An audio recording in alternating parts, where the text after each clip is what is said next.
Hello, everyone. Welcome back to the channel. Let's talk a little bit about the Pro Football Hall of Fame class for 2024. Always a very exciting time each year. The last few years, I was really interested to see who's going to get in, mostly because of Zach Thomas getting snubbed a few times.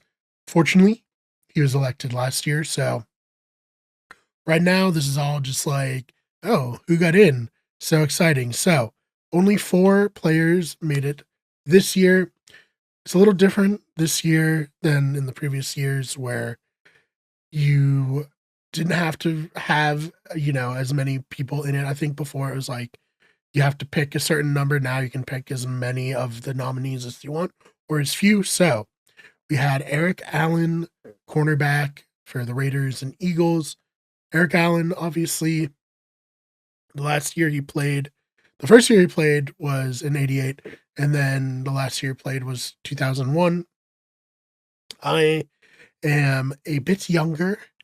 I'm not that young anymore, but my first year watching football was 2001, and I'm not terribly familiar with Eric Allen in terms of, his career, but he did have 54 interceptions, 9 defensive touchdowns.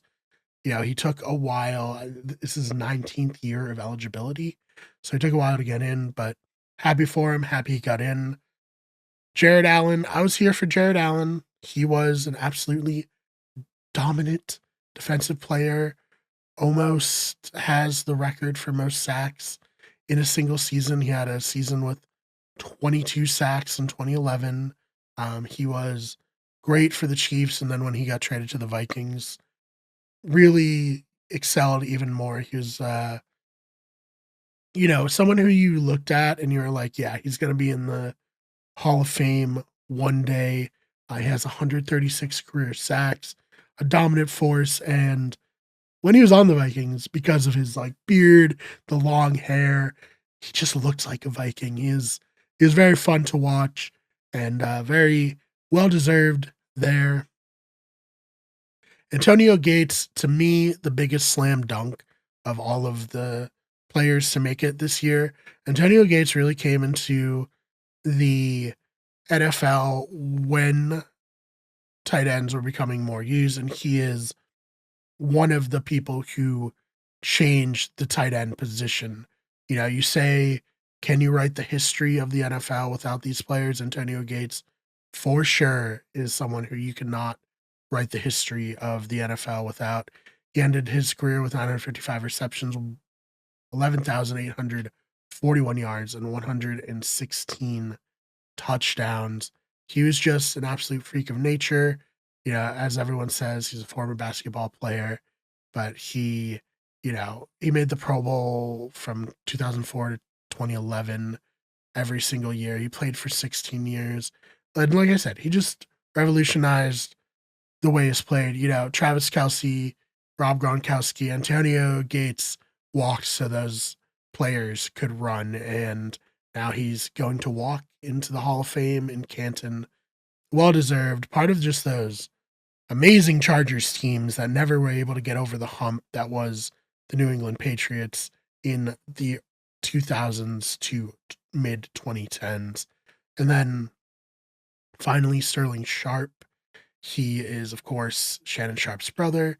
When Shannon Sharp made the Hall of Fame, he had a very impassioned speech about why his brother is the best football player in their family and why he deserves to be in the Hall of Fame as much as Shannon Sharp does.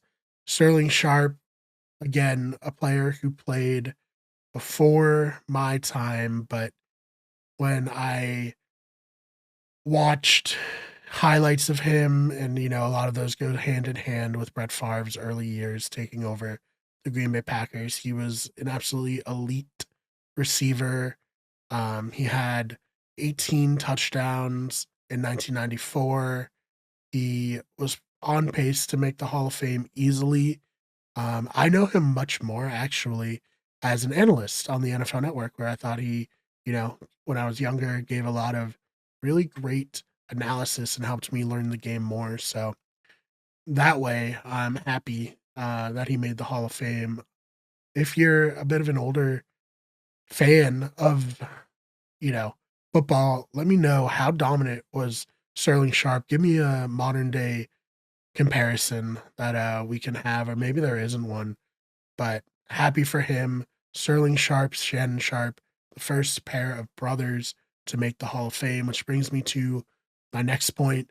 Eli Manning was eligible for the Hall of Fame, did not make the Hall of Fame as a first ballot Hall of Famer, and I think that's fair.